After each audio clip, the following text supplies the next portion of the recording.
Greetings. तो आज का टॉपिक है कोई अकेलेपन को बर्दाश्त नहीं कर पा रहा है।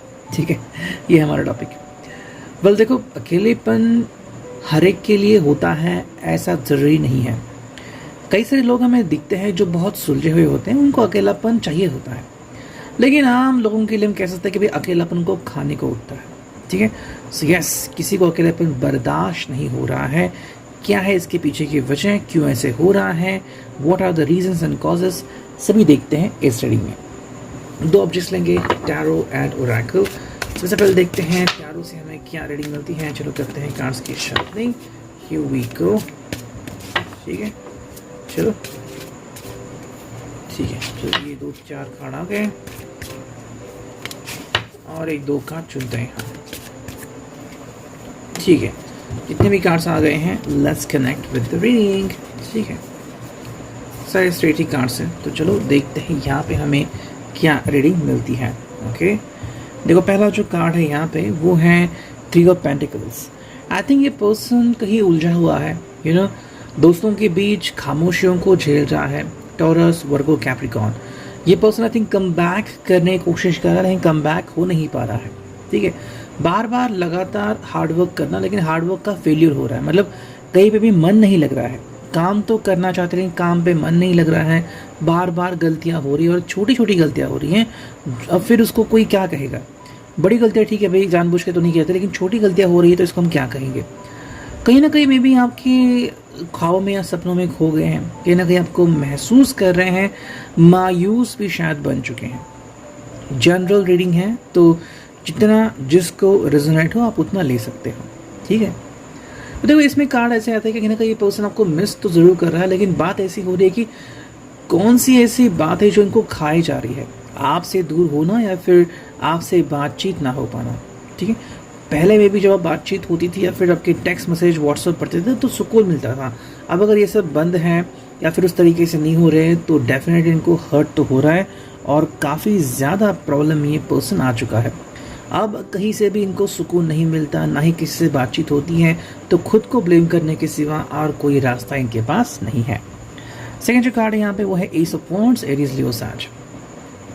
यहाँ पे जो हमें देखने को मिलता है कि भाई कहीं ना कहीं पे चाहते हैं कि हमारे ज़िंदगी में एक नई शुरुआत हो जाए। Your person should have a wonderful start in his life, लेकिन क्यों नहीं हो रही है। ठीक है, ये बात में देखनी बहुत ज़रूरी है। मे बी इसने खुद ही अपने पैरों पे कुल्हाड़ी मार दी है। ठीक है, आई थिंक आपने उनको पूरी तरीके से बैन या बंद नहीं किया है। आप अगर चाहते हो तो ये पर्सन दोबारा से आपसे कांटेक्ट या कम्युनिकेट कर सकते हैं, लेकिन कहीं ना कहीं ये पर्सन जो है वो हमेशा से ही ऐसे ही करता आ गया है। ठीक है, सबसे पहली बात जो यहाँ पे आते हैं कि वो कभी भी कमिटमेंट नहीं देते। ये उनका पहला एक गिल्ट है। दूसरा गिल्ट है कि हमेशा फन चाहते हैं। ठीक है, अब इंसान हर वक्त तो फ़न नहीं कर सकता, ये उसकी मजबूरी होती है। अगर वो चाहता है कि हर वक्त फ़न करना, देखो हर समय हमारे ऊपर कोई ना कोई रिस्पॉन्सिबिलिटी होती है।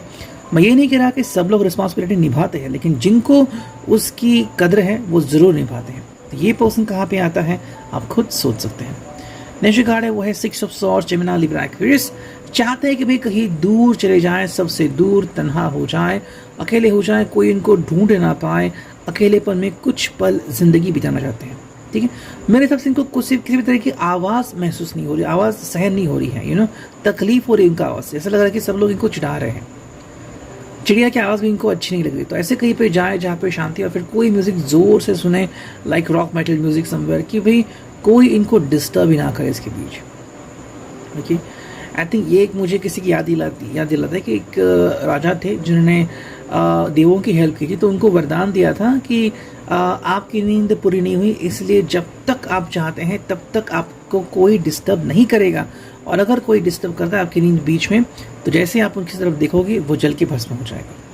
ठीक है, तो कहीं ना कहीं उसकी चाहत हो गई है इस पर्सन की भी, कि मतलब ऊब गया है ज़िंदगी से। शायद ऐसा हो रहा है कि अकेलापन बर्दाश्त नहीं कर पा रहे हैं, लेकिन दोस्तों से मिल भी नहीं पा रहे हैं। ठीक है, मिलने की बात कर रहे हैं तो शायद कहीं पे जाना चाहता है, लेकिन जो दोस्त कहते हैं कि भाई ट्रैकिंग पे जाना है, हाइकिंग पे जाना है, ये उनको मंजूर नहीं है।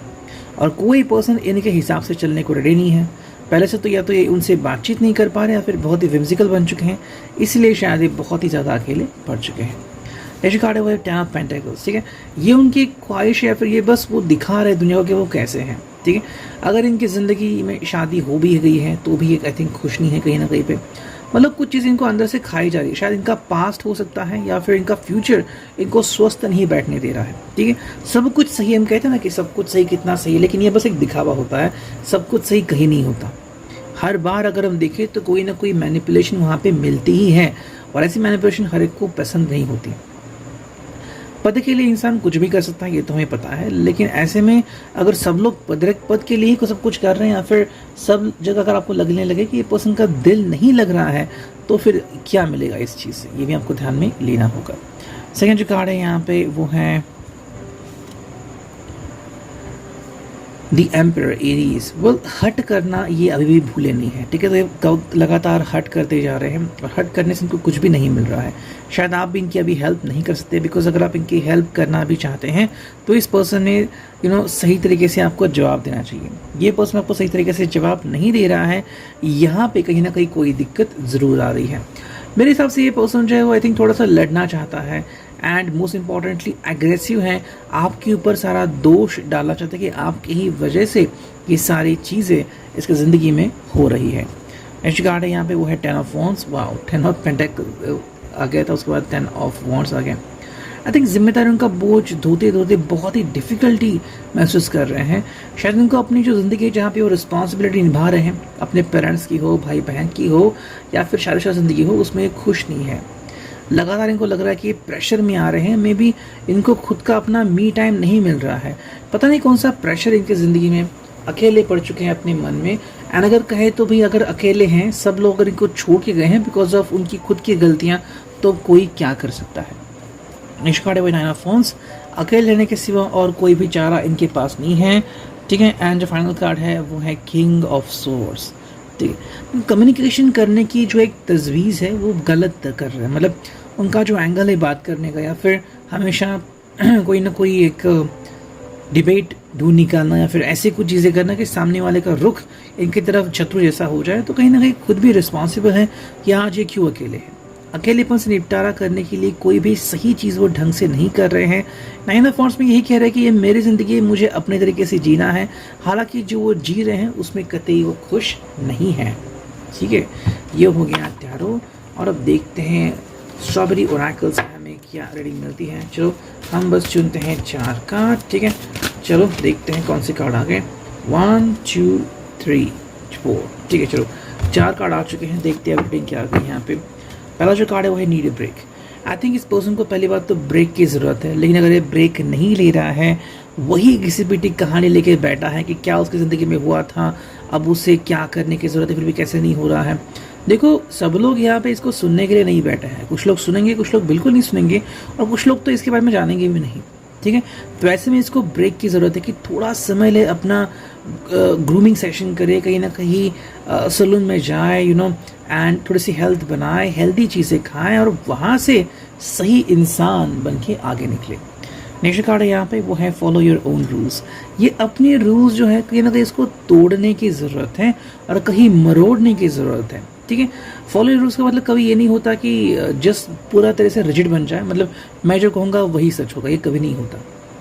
ठीक है, फॉलो योर रूल्स का वैसे अगर मतलब निकाला तो ये होता है कि भी कभी कभी हम अपने रूल्स बनाते हैं जो फॉलो करें। फॉर एग्जाम्पल मंथली 7 तारीख को मैं कुछ डोनेट करूँगा, या फिर मंथली 10 तारीख को मैं मंदिर जाऊँगा, कहीं पर जाऊँगा, तो ये एक रूल है जो अगर आप फॉलो करते हैं तो डेफिनेटली कुछ अच्छा हो जाएगा।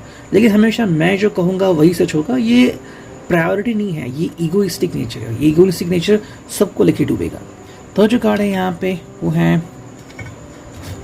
Open your eyes to the situation. भाई, जिंदगी में कितने लोग तोड़े हैं इसने, कितने रिश्ते तोड़े हैं, और आज जब ये अकेला है तो बौखला गया है। भाई, इसके पीछे कोई और नहीं, ये खुद ही पर्सन है। अगर आप मुंहफट है और जो मन में आए वो बोलेंगे और दूसरे के ऊपर कीचड़ उछालेंगे, या फिर जो जैसे चाहे वो करेंगे, तो फिर आपको यही भुगतना होगा। ठीक है, तो ये पर्सन ने अगर ऐसा किया है तो सच में इसको वही भुगतने को मिला है, और इसके बारे में फिलहाल तो ये कुछ कर नहीं सकता। एंड जो 4th कार्ड है वो है I can't know everything. Yes, you can't know everything. वो कार्ड यहाँ पे आ गया कि हर बात आपको नहीं पता चल सकती। सामने वाला आपसे क्यों बात कर रहा है, सामने वाला आपसे क्यों बात नहीं कर रहा है। अगर मैंने एग्जांपल दिया तो शायद को लगेगा कि जो बात नहीं कर रहा है वो गलत है, लेकिन अगर मैं कहूँ कि जो बात नहीं कर रहा है उसके मन में अच्छा ही है इस पर्सन के लिए, और जो बात करना चाहता है उसके मन में बुराई है, तो अब आप क्या कहोगे? भाई जब तक हम किसी से मिलेंगे नहीं और उसको जानेंगे नहीं ठीक तरीके से, हम नहीं बता सकते कि हमें किसके ऊपर विश्वास करना है, किसके ऊपर नहीं करना है। और आई थिंक इस पर्सन ने गलत लोगों के ऊपर ट्रस्ट किया था। Reading, I hope it will resonate.